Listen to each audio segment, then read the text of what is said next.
આ સિવાય આગળ વાત કરીએ તો હત્યા, ખંડણી અને દારૂના બાદશાહ એવા કુખ્યાત ગેંગસ્ટર મુકેશ હરજાણીની હત્યાનો ભેદ ઉકેલાયો છે। વડોદરા પોલીસ કમિશનર મનોજ શશિધરે પ્રેસ કોન્ફરન્સ યોજીને મુકેશ હરજાણી હત્યા કેસ અંગેની તમામ માહિતી આપી છે। કમિશનરે આપેલ માહિતી મુજબ હરજાણીની હત્યા માટે મધ્યપ્રદેશના સલીમ અને રતલામથી અકબર નામના બે શાર્પ શૂટરો બોલાવવામાં આવ્યા હતા અને મુકેશ હરજાણીએ 1 કરોડની ખંડણી માંગી હતી અને તે કારણે તેની હત્યા કરી દેવામાં આવી છે। હરજાણી હત્યા કેસનો મુખ્ય સૂત્રધાર એન્થની નીકળ્યો અને તેને હરજાણીની હત્યા માટે ₹20 લાખની સોપારી અપાઈ હતી। 3 હથિયારથી મુકેશ હરજાણીની હત્યા કરવામાં આવી। આ હત્યાની ઘટનામાં કુલ 15 શખ્સો સામેલ હતા અને સાથે જ ઓમપ્રકાશ પંજાબી અને સંજય આરેક્સની પણ ધરપકડ કરવામાં આવી છે। બીજુ લાલુ સિંધી, સુનિલ પણ હત્યામાં સામેલ છે। પોલીસે 302ની કલમ સાથે 120B કલમ પણ દાખલ કરી છે। આ સાથે મહત્વનું છે કે મુકેશ હરજાણીની 20 ઓક્ટોબરે હત્યા કરાઈ હતી। શહેરના સંગમ વિસ્તારમાંથી ગેંગસ્ટર મુકેશ હરજાણી પસાર થઈ રહ્યો હતો ત્યારે જ કારમાં આવેલા શખ્સોએ ધડાધડ 9 રાઉન્ડ ફાયરિંગ કરીને મુકેશ હરજાણીને વીંધી નાખ્યો હતો। આ ઘટના બન્યા બાદ મુકેશ હરજાણી સ્થળ પર જ ઢળી પડ્યો હતો અને ઘટનાની જાણ થતાં તેને તાત્કાલિક હોસ્પિટલમાં ખસેડવામાં આવ્યો હતો, પરંતુ તબીબોએ તેને મૃત જાહેર કર્યો હતો। ત્યારબાદ પોલીસ તપાસમાં આરોપીઓને પકડવામાં આવ્યા છે। અને વધુ માહિતી માટે વાત કરીએ અમારા સંવાદદાતા પ્રકાશ વર્મા સાથે। જી પ્રકાશ, બહુચર્ચિત કેસનો હવે ઉકેલ આવી ગયો છે, શું વધુ માહિતી મળી રહી છે? કયા કયા નામો ચર્ચાઈ રહ્યા છે?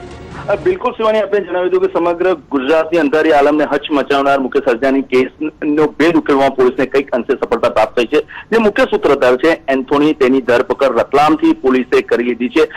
જે પોલીસ ક્રાઇમ બ્રાન્ચના જે ડીસીપી છે લીના પાટીલ અને તેમની જે આખી ટીમ બનાવી હતી તેમને આ એન્થોનીને ઝડપવા માટે સફળતા પ્રાપ્ત થઈ હતી।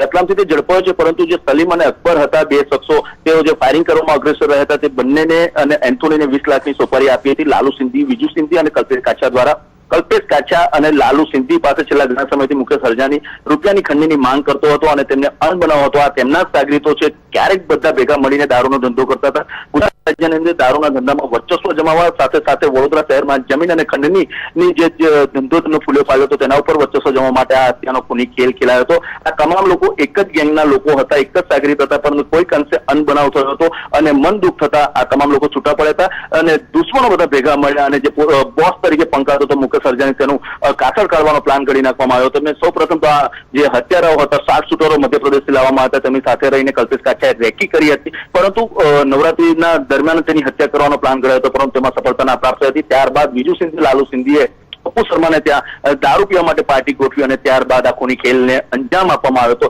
જ્યારે શાર્પ શૂટરો દ્વારા મુકેશ હરજાણીને હત્યા કરવામાં આવી હતી અને ગોળીબાર કરવામાં આવતો હતો ત્યારે કલ્પેશ કાછા અને એન્થોની ત્યાં હાજર હતા। ત્યારબાદ બાઇક અને જે કાર હતી તે મારફતે તેઓ ભાગી છૂટવામાં સફળ થયા હતા। ગોધરા પહોંચ્યા હતા અને ગોધરાથી બાઇક ટ્રેન તેઓ મધ્યપ્રદેશ પહોંચ્યા હતા, પરંતુ પોલીસને આમાં સફળતા પ્રાપ્ત થઈ ગઈ છે। એન્થોનીની ધરપકડ કરી છે અને એક પછી એક આ હત્યાના ભેદ ઉકેલાઈ રહ્યો છે। જી બિલકુલ પ્રકાશ, માહિતી બદલ આભાર।